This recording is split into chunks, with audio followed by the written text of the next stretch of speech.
अस्सलाम वालेकुम SKR channel में वेलकम। दोस्तों, आज का हमारा टॉपिक है औरत की हैसियत। जैसा कि हम सब जानते हैं कि औरत अज़ल से इस दुनिया का बहस का मौजू रही है।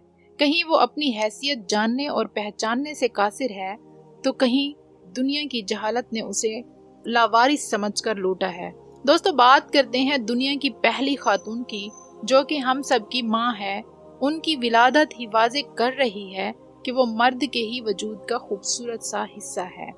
अल्लाह ताला चाहता तो जैसे हजरत आदम अलैहिस्सलाम के लिए मट्टी का इंतजाम किया गया, वैसे ही हजरत हव्वा के लिए भी मट्टी का इंतजाम अलग से किया जाता। लेकिन अल्लाह ताला ने औरत को भी मर्द के वजूद से पैदा किया, क्योंकि आज की दुनिया के भोले और जाहिल लोग ये समझते कि मर्द की जो मट्टी थी वो एक लाजवाब मट्टी थी, जबकि औरत की जो मट्टी लाई गई थी वो कम अक्ल और कम जात थी। इस फर्क को मिटाने के लिए अल्लाह ताला ने औरत को मर्द के ही वजूद से पैदा किया। कुदरत ने हमें बता दिया कि अच्छा और गैरतमंद मर्द औरत को अपने वजूद का हिस्सा ही समझेगा।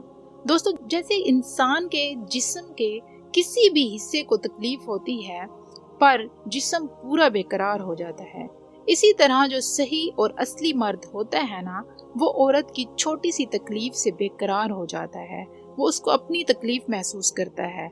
लेकिन अगर मर्द हो बद नस्ल और कम अक्ल, तो वो औरत की तकलीफ को नहीं समझता, बल्कि तकलीफ में देखकर या तो खुश होगा या खामोश हो जाएगा। जो मर्द खुद गर्ज हैं, वो औरत को अपनी गुलाम तस्वुर करते हैं।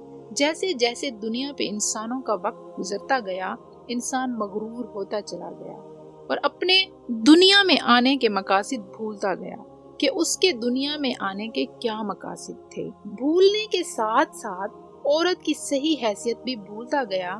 कहीं तो मर्द ऐसे निकले कि औरत को दबा कर रखा, और कहीं औरत खुद भी बुज़दिल होती चली गई और वो भी खुद को ना पहचान सकी, और यूं औरत कमजोर तस्वुर होने लगी, यहाँ तक के दुनिया में औरत पूरी तरह से कमजोर हो गई। तो कुदरत ने फिर से अपना करिश्मा दिखाया और एक पाकीज़ा औरत के बतन से नबी अलैहिस्सलाम की विलादत फरमाई, बगैर किसी बाप के।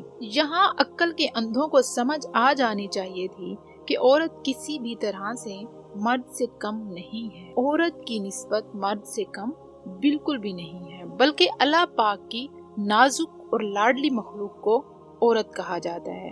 दोस्तों, हम यहाँ सिर्फ मर्द को कसूरवार नहीं ठहराएंगे। औरत का मकाम कम करने में औरत भी बराबर की शरीक है। औरत ने मर्द को सिर्फ अपनी खूबसूरती की हद तक महदूद रखा। जब उसने ऐसे महदूद रखना शुरू किया, तो दुनिया में सजने और संवरने के अलावा वो अपनी जिम्मेदारी को भूल बैठी। आखिर वक्त ऐसा भी आ गया था कि बाप अपनी बेटी से डरने लग गए थे।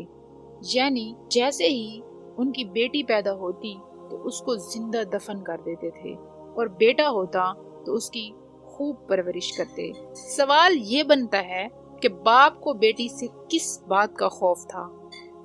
जायदाद में से हिस्सा देने का खौफ था, तो किसी के घर ब्याह कर देने का खौफ था, तो झूठी शानो शौकत का खौफ था। लोग कहेंगे कि मैं कमजोर हूँ, मेरे घर में बेटा नहीं बल्कि बेटी पैदा हुई है। ऐसे में कुदरत ने फिर से अपना इंसाफ दिखाया कि बेटी को रहमत बनाकर भेजा। दोस्तों, बेटे को नेमत और बेटी को रहमत बना दिया।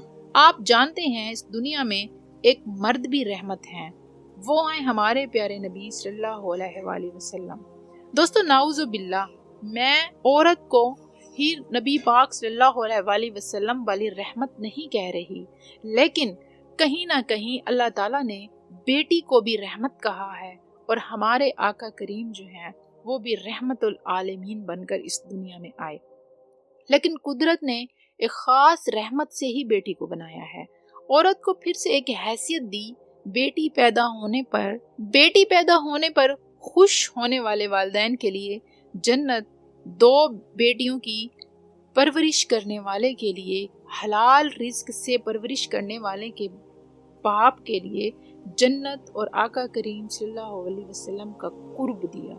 जायदाद से बेटी के लिए हिस्सा خاوند کے ذمے بھی بیٹی کے حقوق، خاوند کے ذمے اس کی بیوی کے حقوق اس کو مہارانیوں کی طرح رکھنے پر زور دیا گیا۔ خاوند کا بیوی پر خرچ کرنے کو اللہ پاک کی خوشی بنا دی گئی۔ بیٹی کے اپنے باپ کے گھر آنے پہ باپ کو کھڑے ہو کر پیار دینے کی سنت دی گئی۔ اور کیا مانگتی ہے عورت؟ آج کے مرد اور عورت کی حیثیت کو مضبوط کیوں نہیں کہہ رہے؟ کیوں نہیں اس کو خود اعتمادی دی جاتی کہ وہ بھی مرد کا ایک حصہ ہے، وجود ہے مرد کا؟ پلیز کمنٹ کر کے ضرور بتائیں، عورت کی حیثیت کم ہے مرد سے یا کہ